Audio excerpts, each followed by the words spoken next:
Hi, I'm Kyle. And I'm Josh. And we're Fear the Queer, a podcast that talks about everything on our gay agendas, from politics and media to race and relationships.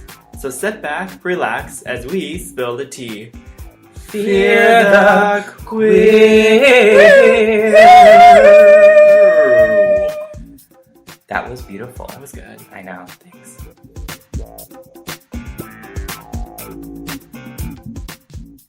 Good evening, listeners, and thank you for tuning in to episode 5 of Fear the Queer.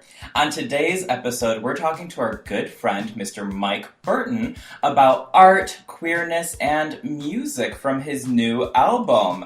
But before we get too much into that, Josh, what the hell are we drinking tonight? We are drinking 19 Crimes Cabernet Sauvignon, courtesy of Mike Burton himself. And it's delicious! Cheers, queers! Cheers! Cheers! Little side note about this wine itself, too, is that if you download an app and you put your phone up to this wine bottle, it'll actually start talking to you about some of the crimes that the person on the picture itself So committed. what did they commit in this one? This one apparently committed stealing fish from a pond or river. What a bad bitch. Okay, I've done that too, and I never get a wine bottle. Yeah. Alright, so first of all, listeners, we just wanted to introduce you to our good friend, Mike Burton. Thank you for coming on our show. Thank you for having me. Yes. Ever since we started doing this podcast, I wanted Mike on because I felt like you were perfect for what we wanted to talk about. So just want to say thanks. And for those who do not know Mike, we're going to do a little speed profile date sort of description of him real quick here. Yeah. There you go. So Mike used to live in Wadsworth, Ohio, correct? Mm-hmm. Yep. Yeah. Okay. And he moved to Chicago on August 14th, 2015. Mm-hmm. He is a freelance artist that specializes in pencil sketching, watercolors, oil painting as well. And then, on top of how talented he is there, he also has released his debut LP, Boink, in late September. It's amazing. Yeah, such a beautiful album. And he's also pulled a Beyonce and created a visual album to go with it titled I Was and I Did. And it's to accompany the album itself. Mm-hmm. Yes, Which is called? Boink. Boink. Yes. Which you can actually check out all of this on his website, thecheapsoap.com. No? Yes. Yes. So, Again, thank you for coming. Yes. I was gonna say, And now that we're all bringing caught us. up here. Oh, for sure. I guess we just wanted to bring you on because I felt like as a fellow queer artist, I think it was important for you to be also to tell your story. Yeah. And be yeah. able to express anything that you have gone through in this past year, especially with Boink. Did you have any plans of creating this album? Like, when did you start thinking about doing this? Well, since I was about, 19, I've been kind of just cataloging most of the things that happened to me through music. Mm-hmm. And I knew I didn't really have, much of a following, so I only put up songs on Bandcamp or SoundCloud, every now and then. Right. So then eventually it came to a point where I was, very unhappy for a long time. Yeah. And then I was like, there's something, I'm not trying to date men, I'm not trying to date women, I'm just trying to spend time working on this music and figure out how far I can push this. Mm-hmm. And then it became the point of writing all the things that had jumbled in my head that was scratching at the surface. Right. And that was right in 2016, the end of 2016. So it was recent. December, Yeah. it was December 2016. And then so as I started to tell my friends and family and started to become aware of my community and environment and stuff like that. Because your coming out experience, which we actually experienced as Well, because when did I meet you? Was it 2 years ago? Yeah. Yeah, it was 2 years ago. Yeah. Yeah. It was right around the same time. And it was we within literally months. watched you blossom from your small town Ohio days to the fully fledged person you are now. Yes. Yes. Yeah. Literally, girl had a makeover. He had a long You look like Jesus. Yeah, he had a long ponytail, a very big scruffy beard, and you're It comes to that point where you're you realize why you're not trying to participate in a community, and then you kind of realize that the community that you were trying to participate in doesn't actually have a place for you. Yeah. And then you find the one that's there's actually a bunch of people like you. Yeah. And then it becomes the flood of being wow, what took me so long to actually join? Yeah. Join the rest of existence. And it's everyone's journey is different. Right. So then there was a knee-jerk reaction where I was kind of just mad at all the things that I've been doing up until that day. I've already said like I'm queer. I've already told everyone. I'm waiting for like my life to change. I'm waiting to like get hand gestures that are more queer. I'm ready to walk more queer. I'm ready to like speak more queer and sing more queer and like have this whole transformation that I'm feeling on the inside come outward in the music. And it didn't really work. I didn't turn into David Bowie in one second. Right. I was like, sweet, this next album, I'm gonna rock it. Because you realize you're still the same person. Yeah, like, and whatever you were saying to yourself in your bedroom by yourself was your truth. Yeah. Right. So then it came to the point where all my ducks were kind of lining up, and then I started writing Boink, and it became like a bigger, more expansive, like in hindsight, to the first year of being gay. Right. Gotcha. Instead of like the first year of being gay when you're like overwhelmed with like, new stuff. Yeah. This was like the second year of being like you can be reflective. Yeah, and I would look at certain mistakes. And the learning curve of all the queerness. So. Do you ever felt like you had to play catch up, like in that first year? Oh, for like sure. You were like running at 100 miles an hour, and be like, oh my god, I have to. Because Josh, you kind of did that too. So like, I did. Yeah. Because it's definitely like, because all the people in the community already are very. They're already well spoken on the thing. They've seen Will and Grace when it came out. You know what I mean? Like they loved it then. They loved Queer as Folk. They've seen the original. Like so, they all. Anytime you say like, "Oh, I've never seen an episode of RuPaul's Drag Race," they're all like, "Oh, what?" They're like, "Honey, you gotta catch up." Yeah. You know, like. And you're like, I'm just trying to live my life. Like, calm down. Yeah. Right. Yeah. And then eventually you'll see RuPaul's Drag Race, and you understand. No. Well, that's funny too because it's like there's certain like it almost seems like there's certain stereotypes you have to live up to. When you first come out, because like you're just like, oh my god, I have to watch RuPaul's Drag Race. I have to watch, or I have to know all these pop culture references and things like that. It's like, being gay is just part of your identity. It isn't your full identity. Right. Yeah. And those stereotypes don't create you necessarily.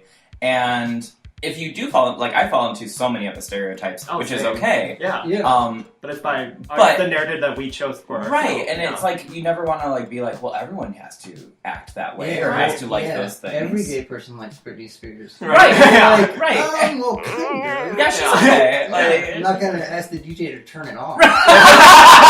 But I would like a different song to be played. Yeah, I agree. But no, it's because. I think, like, you know, the gayest person in my upbringing from pop culture would be, like, Clay Aiken.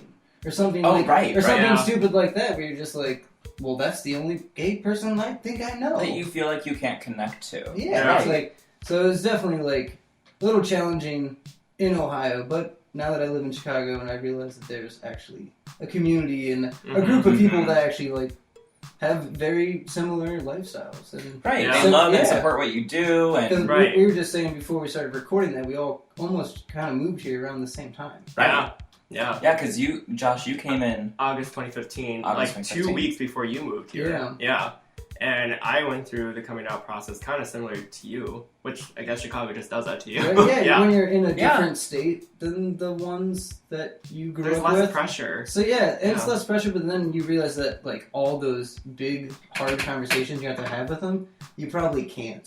Unless you go back home and do it like that. But then once you come out and you're with a group of people that like support you, you can have those conversations like, okay, how do I come out to, I don't know, my family? Or how do I come out to my high school friends? Yeah. And they're should I tell them? Do I have to tell them? Do I have to tell them? Should I text them? Do I owe them anything? Yeah. Should there be a song and dance? You know, and because we've all kind of been through it or are working through it, we can have advice. It's great. Yeah. Well, and plus there's always like that awkward phase, which we talked about earlier, is the fact that like you're constantly coming out for a while. Yeah. You know, like it's like you're resetting a button over and over again to each person. Yep. I gotta say, after starting this podcast, so many people that I haven't talked to in a while have been so supportive. So I think just coming out, your life and creativity just kind of blossoms and is a positive thing. The word boink came to mind because it's like, it reminds me of like when a cartoon gets hit in the head. Yeah. And it's like a super, it's like a super obvious thing where it's like, well, duh. Yeah. So it's like, so then that kind of became like the thing. So I was like, you know, I started digging through old journals and looking through old songs, and there's a lot of like little hints in old songs about, you know, having ideas on the other side, and like, so it's like stuff like that, and then you start tying it back earlier and earlier, and you're like, well, you know, I wrote the song about washing this guy's hands when I was 19. That's kind of weird. Yeah, you know what I mean? How like, come I was looking at this? So it kind of like channeled back to like me realizing that like this was a long time coming. And you brought some of those journals too. Yeah, that end up being lyrics. Mm-hmm. So Mike has kept a binder that has all of the lyrics, and it's just these notes. And I love seeing people's creative process because everyone has different things.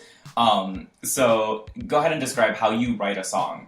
Like, what's the creative process of you writing a song? I think a lot of the songs that I write, I'm never like at home comfortable hanging out with a guitar or like in front of the keyboard, like letting it come out that way. It's more of me thinking about something I want to say.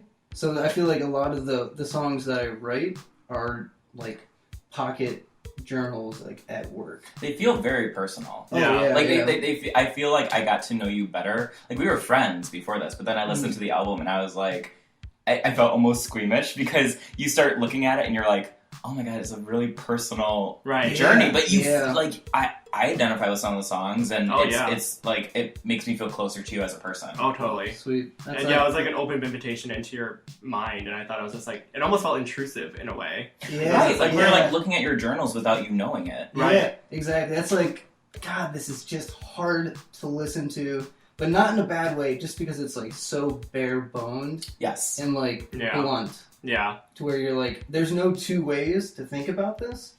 There's just this one way of me telling you that this is the way the song is, kind of thing. Which I like, because not only in your music, but also in your artwork, like your paintings and stuff, it's so blunt and forward that you don't beat around the bush. No. What kind of made you start, because I only started seeing you draw and stuff after, I guess, coming out. Was it because you came out that you felt like, oh, I could draw and paint and do stuff in front of people? Or was it just getting comfortable with people as friends? I think it was a little bit of getting comfortable with, I would say, coming out. Yeah. Answered a lot of questions, because there was like...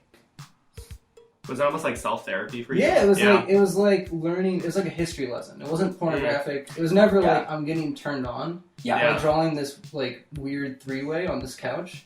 But more like, I never knew that this was like an option in life. Mm-hmm. Or that people were like this okay with themselves to like present themselves in these lights that I would originally have found degrading. And then later on I realized that they're more like embracing who they are as a person. And that became like a good study of gay culture, I think. Well, I like that you found like the porn industry, because I'm up and down the Target aisle in underwear. And be like staring at the models. Oh, hey models, hey briefs. So your music, so you go by the Cheap Soap, or is that your brand? Yeah, I'd say it's like a moniker, right? Yeah, I think that's what they call it. Where does that come from? When I was in high school, after high school, in between moving out and like basically trying to establish myself as like a self-taught artist. Yeah. I was like running an errand for my mom, and I was going to the store to buy soap, like bar of soap or something like that, or bars of soap. Yeah. And I texted her. I was in the soap aisle. I'm like, "What kind of soap should I buy?" Because I'm like, I don't know which one she wants, and I'm just doing this to get out of the house because I don't want to like be at home. Sure. Yeah. You know, I would never run an errand to go buy soap. Yeah. Right. You know, 19. So she said she just texted back the Cheap Soap. Oh, okay. And right instantly I was like, that's my band name. Yeah. Yeah. And I've already been writing songs for throughout high school. Right. So I was like, well, now I already have a name. And I would never like coming out as an artist and using your real name. Kind of feels like you'd have to be a good singer to like go for it. Like you're like, I'm Justin Timberlake. You're like, totally, because does that connect to their identity really? Yeah, it's like tightly? It's like their celebrity. Right. Yeah. Their Where brand. like if you saw something and if you heard one of my songs and it said the Cheap Soap, you wouldn't think one person created it. Maybe you would. Sure. But maybe you could think that it's a group of people. Yeah. I'm not trying to trick you into thinking that there's more people in it. You got me. I just don't want you to think that there's this like Mike Burton out there that's like making all these songs. I was going to say he's hiding under your bed. Right. And like, okay. Jesus. Well, and the funny thing is too is that listening to Boink is such like a clean cut narrative as you go throughout it. But how many songs did you actually record for this album? I'd say there's probably 20 or 22. Okay. Different songs and different versions. But I think it got narrowed down to 12 And then, because once I was like starting to finalize it and be like, yeah, I'm gonna like lead my life as a musician and like try to prove to everyone that I can play the guitar, kind of thing. Because like afterwards, you have to like come up with another album, right? And then like and then, like all the people you told last year, you're gonna see them next year. They're gonna be like, how's the music career? And you're like, it's great, it's going. Definitely it was like. Definitely about 20 songs, I think. Because I was trying to lighten some of it up. Okay. Oh, okay. Because then I also realized, after listening to it for a long time, that there's, like, a lot of lyrics. And it kind of, like, barrages you with, like, words. So I was trying to write, like, some funny songs about, like, when the robots take over. Like, what are we going to do? Right. But it didn't really make sense to fit with, like, the emotional landscape of the album. Gotcha. Yeah. Which is nice because listening to Boink, you have a song... called, what is it? In a Good Place, about your first 365 days living openly as a gay man. And, like, let's take a listen to that. Sell my art on the internet. You can find my heart on the internet. And you can pay whatever you'd like. It only cost me half my life.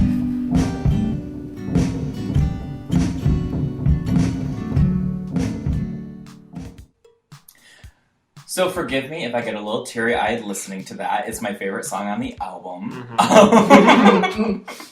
But I just... You open with 365 days, each one spent openly gay. And it's so... I have goosebumps. Yeah. I'm being dramatic, but this is honest. We talk about, like, how if there were music, if there were artists, if there were celebrities that were like you and you were a kid and you weren't out, how important it would be. So listening to that and being like, you made it a full year being gay. Yeah, you're still here. You're still here. Yeah. It doesn't, and I think a lot of the problems that I have with some of the songs deal with like the ability of my voice, but then I also feel like that song is sparse and emotional, and it's sang like it's felt. It's not saying like a song. It's saying like it's not a celebratory moment. It just is. But it's a defining moment where you're like, wow, first year's over. Like, and what do I have like in stock after that year? Like, what new things did I get? What things did I lose? Like in the beginning, it talks about like my hair has changed. Yeah, and stuff like that. It's like, and we talked about that. Like, and it's like the haircut happened. And... But then inside where it counts, like, it's like that weird transformation where you realize a lot has happened, but when you look back at it, you're like, the right things changed. Right. Yes. The things that you like deserve to change, like, did. Better, deeper, more honest relationships. And the truth. Well, because we literally just said, as we were listening to this, like, it's interesting how you can have a close relationship to someone you know for 2 years, like you two, versus people you've known your entire life or have raised you. Yeah. People who you think who know you best, and they don't. Yeah, and it's just the amount of respect that you have when someone else tells you something like this. Yeah. It could be any type of, trauma in their life, and once they're just honest enough to talk to you about it like a human being, then it's like, it makes it a lot easier to visualize it and empathize with it in your head. Right. And that's why I always thought, like, I always wanted to hear queer music like this, and I feel like I would have made steps to coming out a lot earlier if there was available music like this. Yeah. When I was 15 and 16 and looking through every single album I could download for free ever because Spotify wasn't around. Sure. Right. Yeah. And we just stole every song from everybody and just burned it on CD and hid it under our bed. Like, but there was I never found like a defining queer artist, really. An artist that talked openly about douching or any even the weird little missteps and like being gay. Like, never have ever heard a song like that. Well, and I love the openness. Like, my favorite line is, sell my art on the internet, sell my heart on the internet. You can pay whatever you like. It only costs half my life. Yeah, I almost teared up at that Yeah, point. I did tear up. It's an emotional It definitely feels weird when you feel you have all these problems in your life, mm-hmm. and then someone's like, well, you know, you can just like sell your paintings on Etsy. You're like, okay, idiot. Yeah. Like, did you really think that was gonna turn? It's my going to life solve around? your life. Yeah. All your that was problems the are going thing to go too. away. It's like I felt like I worked so hard. I felt like I always like kind of make jokes about this in my head, like that this album took 27 years to make. Mm-hmm. Mm-hmm. And I'm like, and it's kind of like a joke, but it's also kind of like it actually did like cost me half of my life to like eventually release something. to get to a point where I can like say this to Yeah, everybody. So it's like it's sarcastic, but it's also honest, and it's like it made both of us tear up. So either Yeah. we're old emotional queens, which Yeah. we are, Yeah. or I just think it's honest music. What I love about the album is you really aren't afraid to talk about anything. Like it is explicitly queer. Yeah. It's explicitly gay. It is made for queer people. Right. But you don't have to be queer to listen to it. No. right, yeah. But you don't just talk about your gayness or your queerness. Like, you also talk about a lot of other issues, like when it comes to the environment we live in with Mm-hmm. technology, Mm-hmm. and when it comes to like mental health and anxieties we might all have.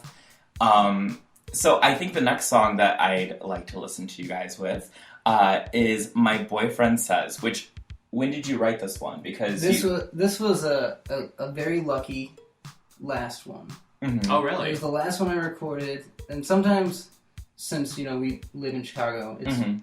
kind of noisy. Yeah. It's not, you know, quiet, but it's No, not New Definitely no York. country night in Right, Ohio. so- yeah. So I found myself a lot of time fighting the outside noise of the apartment Mhm. when I was trying to record and do like those quiet, like really somber pieces, and you have to get at least like a minute before Mhm. someone puts on an ambulance. Right. Right. Or you have So- someone screaming about their Yeah. cats. And So, Yeah. so eventually I started allowing more of that like fake outside noise Mhm. into the music as it starts, or in between like transitions or choruses to verses. And so that song, My Boyfriend Says, it starts off with me opening the window. And it's supposed to be like this like direct signal of me being no more fighting the outside world. I'm letting the outside world in. You can hear all the sounds as I record the song. Whatever you guys do outside, it's gonna be in here. Mhm. Yeah. And you, then so it's you, like you notice it, yeah. it's Yeah. definitely like letting everybody else make the song with me, kind of thing. Like It's their chorus. yeah, Right. like me surrendering my silence, Yeah. kind of thing. Yeah. Well, let's take a listen. My boyfriend says this is something you'll get over. My boyfriend said the first year is always the hardest. Go outside, even if it feels unsafe. Go outside.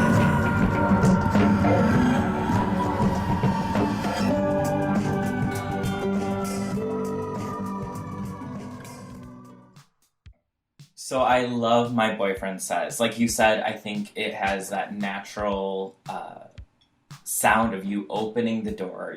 You have background sound, you have the ambulance, you have like other little things. So it's like inviting you into Your world. Yeah. Like an almost like last invitation. Right. Like it's like the last song on the album, I Yeah. feel like this album, if you listen to it in order and you got to the ending, it would feel like a relief. Yeah. And Yeah. open the window and let every other sound in, Right. Yeah. and work along with like as the cookie crumbles. Yeah. You Right. know? I love it. I love that you talk about the clinic and Yeah. and the health services, because I think that's something that is very important, because when you're growing Yeah. up, you know, I mean, I didn't have a good sex ed class, but regardless of that, you're not always given the best opportunities for mental health. So, No. you know, when your boyfriend's like, oh, go talk to someone at the clinic. Yeah. That's super important. Yeah, especially Yeah. it is scary when you're in a relationship and you know that problem that you're dealing with is like a tidal wave, and, Sure. and your significant other is looking at you like, why are you having such a hard time with this? Yeah. And Right. you're like, I know you're giving me the right advice. A lot of people give me the right advice, but it's really hard to give yourself the right advice. Right. Yes. To actually come to terms yeah, to with finally be like, you know what? I really need to be more honest with my friends and my family and especially myself, because Mm-hmm. I could be in horrible moods and still live my day like I'm having the best day ever. Yeah. But really just be like, you know, trailing a huge fart over everybody the whole day. You know what I mean? Yeah. But it's like, Yeah. it's like, that's like how I wanted to kind of end it, is like this thing that's like, I'm having these conversations with my boyfriend, I'm having these conversations with myself, this is what he's saying, this is what I'm saying. He's saying that, like, the bad part of his personality is, like, his temper. Mm-hmm. And I say the bad part of my personality is, like, my depression. Yeah. And it's like, and, you know, there is free clinics out there that are going to give you free mental health. And, if, you know, in a couple weeks, if you really feel like you need to clear this thing out, you can go there and you can hash it out. Mm-hmm. And it's so important for the queer community to talk about mental health. Yes. Mm-hmm. Especially when you're, you know, if you're dealing with being in the closet for such a long time, or, you know, dealing with bullying or self-harm or whatever it might be, addictions, self-hatred. Self-hatred. Yeah, you can hate little tiny microscopic parts of yourself. Yeah. Right. And that stuff is like toxic for years, because then you're just holding back how happy you can actually be. Right, exactly. Like Which all the is bad like- habits you yeah. developed when you're closeted Right. remain there for a while. Mm-hmm. That's why I definitely feel lucky that I taught myself this weirdly diary type of like therapy with music. Yeah. Is that like I've done this for a long time. There's been a whole lot of really weird songs about girls, a whole lot of weird songs about guys, you know, because you're just trying to feel it out. Well, sexuality is complicated, and you're discovering yourself. Yeah. Right. So I definitely feel lucky that I can at least talk to myself this way. Yeah. And now you put it to music. Yeah. Which For the masses to great. hear. For the For everyone else in the closet. Yes. Yeah, that 16-year-old who's like, okay, well, I'm not listening to, I don't know, you know, Britney, like you said, Britney Spears. Yeah. Like, oh, I don't relate to Britney Spears, they can listen to this. And because it reminds me almost of like Perfume Genius meets Bright Eyes. Yeah, oh yeah. Where it's like very natural, very honest. Mm-hmm. And discussing things that are so personal in your life that like we're like, oh, should we be listening to this? Right, exactly. Is this okay for us to very listen like to? fly on the wall. Yeah. Yeah, there is a very voyeuristic feeling of this album, even if you're not watching the visual album, you still feel like you're looking at your world in a weird way. Yeah, I definitely can see that there's like a voyeuristic part of your work. Like we talked about the like amateur porn cells that you were like illustrating, and then this album releases and it feels like, okay, this is Mike. We get it. We get Mike now. Yeah. And so is that like something that you yourself had realized, or is this just like something that you just like make the art and just keep making art, and if other people figure it out, cool, but you'll just keep making art? Mm-hmm.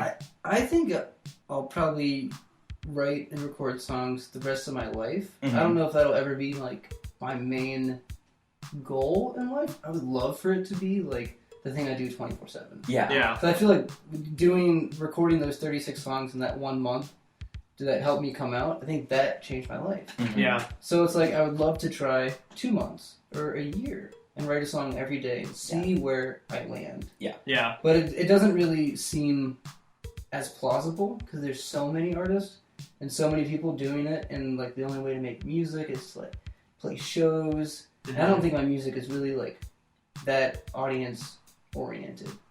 It's not like you would go there and sing along and be like, yeah, totally, like, he sat on a dildo, yeah! I'd be in the first row with like a foam dildo hand, being like, look what I got! Yeah. I'm like the merch. I definitely would be there. I'm like a merch queen. Yeah. I'm like, I made my own t-shirts, and you're like, I sell t-shirts, Kyle, and I'm like, I'm poor dead. Well, I think like even you releasing it through the visual album and stuff like that alone, I think that even alone is great marketing for yourself in a way.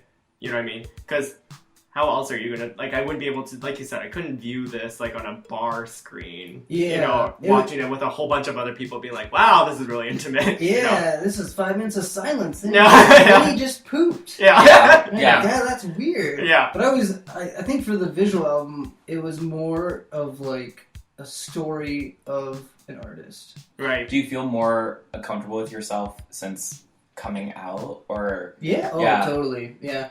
And I think some of the last scenes of that movie is me going to the clinic to get checked out, which is kind of like a grim note at the end. Mm-hmm. But it's a very realistic and very, like, including note, I feel like. I feel like that is a very big part of gay culture, and I feel like that's never, like, in a gay movie that I've seen. No. I think them talking about the free clinic or getting tested or worrying about a rapid test or anything like that. I don't think I like that came. I've never as seen like it in a mainstream movie type thing. No, like they maybe talked about it in like a sideshow or something. You know, like a show that's not necessarily mainstream or something like Queer as Folk. Maybe they touched on it, but that's so dated that like I love going to the clinic. Not that I need to go often, and not that that's an issue, but I love going and making an event. Like, let's all go get tested, and then we'll go out to dinner. Yeah. Because, like, it's important. Love sushi. Love sushi, yeah. They actually care about your health.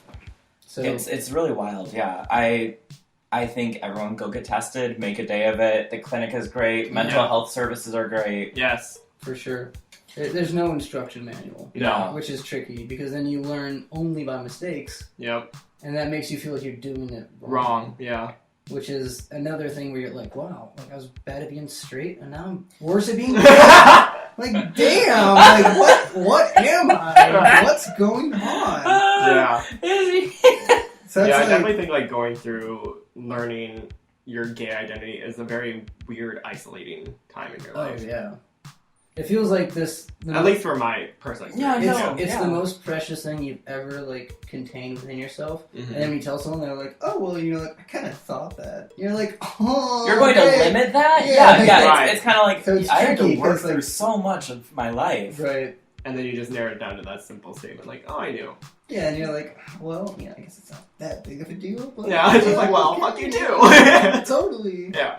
So one of the songs, or I guess two of the songs on the album are explicitly about your mother, which I really connected to. I'm such a mama's boy, but like the first song definitely feels like it's like right when you came out to your mom. Yeah, we're definitely at odds. Yeah, you're not seeing eye to eye. Yeah, we're definitely like hitting heads every time we talk on the phone. It would kind of almost be like her not really ashamed or mad that it's my life, right? But more or less afraid. Yeah. Yes. She's just like, I'm afraid of what your life's gonna have to be now after this. Yeah. It was more like, it's gonna be really shitty for you after this. I'm like, well, you know, I'm 26. It can't be that much shittier than I already think it is. You know, I'm not like 16, so you know, I'm not gonna get bullied that much. But so the first song definitely came out right, you know, as she said it. And we're having this problem. Yeah. And we're not landing on the same page, and she's like, well, you know, like, basically not like, can't you just, like, fake it the rest of your life? But more just like, isn't that going to be easier? Mm-hmm. And you're like, well, totally, but like, not for me, but for everybody else. Right, like, but then the second second song came out. Yeah, so I recorded Boink over, like, the period of 9 months. Uh-huh. Yeah. So then, you know, and then you gave birth. Months and months and months pass, and then she becomes, you know, turns around, turns a new leaf, and it's kind of like, you know, like, what's your boyfriend doing? And you're like, whoa, I've never heard that question before. Wild? Like, right? It's wild when people in your life start and that kind of like care. And that just like ruptures all the walls you had up, kind of thing. And then and that's the thing too, is like some of the parts in the second song, Mother 2, when it gets to like when I'm just asking her like, how was your day? Like, how are the dogs? How are the house? Like, that part can make me weep when I'm, like, here, like, accidentally. Because it's such, like, a thing that's like, well, you know what? You know what we can do now? I can ask you about your day. It's normal. Yeah, it's normal again. We can now be friends. Because the love is there, the friendship is there, and you're like, okay, Mom, we're good. But it didn't make sense to take out the first one. Cause I love the first one. Yeah, the first one's, like, it's very raw. It's like lightning in a bottle. Mm-hmm. Yeah. And then the second one's like, well, you know, I have to, like, defend her. Like, things are different now. She's not a one-sided person. That song's not as honest and true as it is today. But at the time, that was my truth, and that was my moment. Yes. And like that, I can't eliminate that. No. Erase that, and just only have the second one. You guys are like, so you and your mom made up over what? So you and your mom it just sanitizes your experience. Yeah, so it definitely made sense to make a sequel to that song and be like, you know what? Things are different. I'm going to try to use same chords, same melody, like. Mm-hmm. Well, and let's listen to a moment of. We'll look at Mother 2. Mother, there's so much I do not know how to say.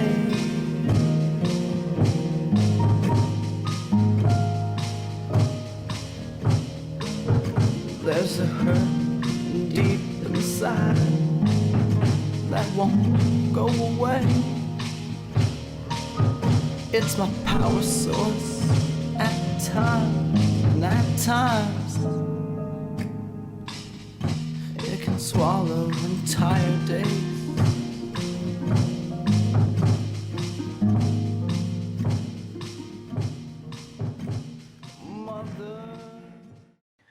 Okay, so now that we've listened to both Mother Part 1 and 2, or I guess just Mother 1 and Mother 2, my question for you is, has your mom listened to this yet? I do not, to my knowledge, I do not believe so. Okay. I have not received a text or a scary phone call at 8 o'clock in the afternoon. Yeah. So I don't think she's heard them yet. I don't feel like I'm the person that's going to send it to her and be like, hey, you remember that time you were like really shitty to me and then like we make up? Right. So like it doesn't really make sense for me to like give her the option. I feel like that all of my siblings know at this point and their significant others. Yeah. And if it comes up in conversation and she figures out a way to get on SoundCloud with her, you know, non-technology brain, then maybe I hope a sibling yeah. helps her. She should listen to it. I know. I think she'd dig I it. think she would. I think she, yeah. It's so honest. There's in the part 2. There's a lot that talks about how I feel like a lot of the parts of her are the same in me. Yeah. With like the creative. That made me urge. tear up. Yeah, with like the I feel like you feel the same. Like like. You're more connected than you realize. Yeah, like, as abandoned as you feel from, you know, starting a family and having that go for, you know, most of your life and then eventually that ending and those people not really moving on, but like, you know, you don't see your son or daughter every single day. Sure. Yeah. Be lucky to, right. You know, but that's not, you know, reality. So it's like, I think we both kind of understand this because she sews and makes like cool. She's a creative person. Yeah, so I feel like she understands that creative things can help you through or talk you through horrible times in your life. Yes. Yeah. Where you need a friend or you need a loved one, but they're just not there and you're not reaching out and you're just doodling. So you're dumping all of that thing you should be telling that loved person into like a 3 notebook. There's nothing wrong with that. I just feel like we both connect on that level, but I don't think it's ever like, hey mom, I just released an album. And she's like, great guitar work, honey. Like, at least not yet. Yeah, we're not yet. We're not at that point yet. Yeah. But I think that. But I think she could appreciate the hard work and the artistry that you put into this and the honestness. Oh yeah. Yeah, that's what It's definitely super drew my family into it. They were like, oh, you wrote 2 songs about mom? Yeah. I was like, Yeah. oh yeah, like, totally. And it makes them see you in a different light, and also maybe how she reacted and how she acts now. Yeah, because you guys are good now. Yeah, totally. We're absolutely fine now. Yeah, but you know, it's the initial shock. Yeah, and it's that trick that I really wanted to play with the first year. Yeah, because the first year is impossible. It's you're not ready. But you've also been ready your whole life. Right. You're also, no one is giving you credit for being gay yet. And everyone wants to be like, is this like a new like haircut you're doing? You're like, no, not really. Yeah, I'm living my truth for the first time. And that's a huge insult to like, act like this is a phase, but like, we're totally cool still. But like, so it's very tricky the first year. And I definitely think those 2 songs capture like, you know, a very important relationship in this thing. You know, if I was really super close to my dad, and like there'd be 2 dad songs. Right. But it's different. I 2 dads. This is Fear the Queer, honey. But you know, I think they work well. They do. I like both of them in different ways. I think the whole album, whether you're talking about your queer experience, your boyfriend, mental health. So, I was going to talk about the dirty thing we do. Ooh. I'm going to lightly touch. Okay, so I'm going to lightly touch on the song "The Dirty Thing We Do," which is just I think, an explicit celebration of queer sex. Yeah. Yeah, exactly. Thank you. You don't get, like, no one makes music like that. Like, it's I think it's up and coming that people are starting to talk about that. Right. But it feels so taboo. It's weird. If heterosex is taboo for people, how can queer people talk? Right. Queer people, we gotta help our straight allies because they are so repressed. Like, honey, sex is sex, it's okay. Yeah. I like that song. I think that was the second version of that song. Mm-hmm. I like that one a lot because it talks about... Because it's like me in the first year of being gay. So a lot of these things that are very gay, to me, are still very strange. Right. Yeah. Like, you talk about going to the club. Oh, and how tying my shirt around my waist. You're tying your shirt around your waist, and I love when you're like you're like dancing on the floor with yourself, but you're still thinking about like what the other people in your life back in Ohio are doing. Yeah, it's very much like. And the thing is that it's like not necessarily about like hookup culture when going out, because I don't consider myself someone who goes out dancing all the time. But when I do go out dancing, it's literally just about queer joy. Right. Mm-hmm. Like you're within a group of people, and not everyone is within the LGBTQ spectrum when you're out dancing. Mm-hmm. But if they're there, they support you. Right. Oh, yeah. You know, so you're like with your people. Exactly, too, because I feel like what people don't know about gay bars especially is that it's very much a haven for us. Yeah. It's literally like a communal spot for everybody. Mm-hmm. I mean, like, I don't know if like that happens with straight bars whatsoever, but I feel like... Well, I don't think... Okay, straight people, if you're listening, please let us know. Yeah. But I feel like since the world is set through a heteronormative lens, everything is for straight people. Yeah. Straight, like bars... You don't always have to say straight bars. Bars are bars. Right. You know, but we're constantly saying, oh, the gay bars. The gay bars, yeah. And you're like, oh, I'm not going to that Chili's. You're like, oh, that's where the straight people eat. No shade. Someone take me to Chili's. Well, and I think that's why I like with going to gay bars and spending that 5 hours just with people alone. Like, it's just like, it's just like your whole world is literally in this one room. And you have so many options that you could like look into. Even if you're, I'm not saying that happens a lot, even if you are uncomfortable in the environment of the party and it's not that fun, you still feel yourself exhale a little bit. Right. And you don't have to like stand a certain way or... You're still with people who will support you regardless. No one's gonna walk up to you and be like, "What are you doing here?" You know. So it's definitely. Are you out? Yeah. Right. It doesn't matter. Let me just dance. Right. Yeah. You're like, why are you wearing nail polish? You know.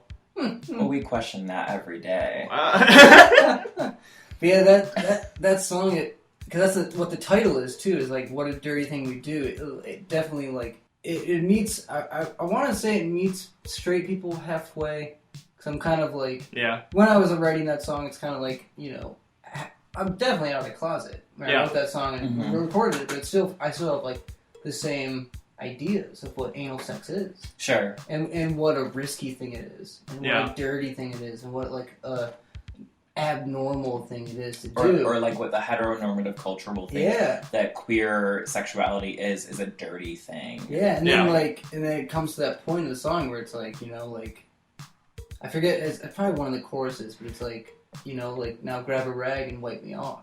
Yeah. Yeah. And like little parts like that, I feel like that's what really motivates me to sing that song.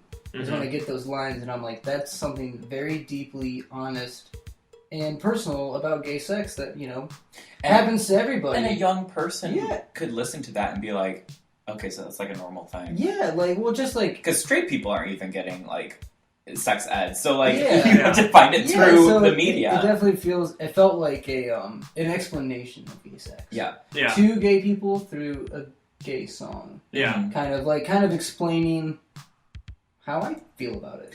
Right. Like what I think about it. And it's your first, like, year. I was going to say, like, you're going through it yourself. Yeah. Like, oh, is this right? Or... I know how risky this is, but I also know how natural this is. Right. And I know how, like, wonderful this makes me feel. Mm-hmm. So I'm, like, split down the middle because a lot of people think this is a filthy habit. And other people think this is, like, everyday life. Right. So it's, like, me coming to terms with, like, the everyday life aspect of it. Yeah. And being like, oh, yeah, like, I'm not actually wrong. the situation. I'm just trying to explain it to myself, you know. Mm-hmm. So I had so much fun talking to you. This is so much fun because usually I'm always talking over people, and Josh knows as well. Yeah, Josh is holding up a sign that's like, "Help me, Kyle's loud." But I always value when people like fellow queer creatives can come and talk to Josh and I. Yeah. Because I think that we learn something For sure. and I just want everyone to listen to Boink. Hey, For sure. That'd be awesome. Listen to Boink. You know, literally just type in thecheapsoap.com. All of it is there. You can look at your visuals. Mm-hmm. You listen to the music. Some of your artwork is on there. Oh yeah, there's some paintings on there. Yep. The video is a little bit explicit, so you know, not for the kids, Yeah. but Right. That's unless you're a cool mom. I'm so glad that like we got to have one of our good Judys actually come on and talk about their experience, their life, their art, their creativity, because I feel like that's really important. And we can't thank you enough for wanting to do Yeah, this with thank you. us. yeah, Yeah. this is a great treat. It was so Yeah. much fun. Yes. Yes, thank you for being a good Judy. So again, you can find him on thecheapsoap.com. You can also find him on Instagram, and his handle is again thecheapsoap. Feel free to check out his SoundCloud. His visual is on Vimeo, right? Yeah. Yep. Okay. Yeah. And then again, all of his beautiful artwork is featured on the homepage here. And if you want to look more into our stuff, again, you can look at Fear the Queer Podcast at gmail.com. Yes. Our Instagram handle is Fear the Queer Podcast, and we're currently working on a website soon. So yeah, get ready. Yes. As if you want more of us. Yeah. So, as always, I'm Kyle. And I'm Josh. And I'm Michael. And we're Fear the Queer. Bye!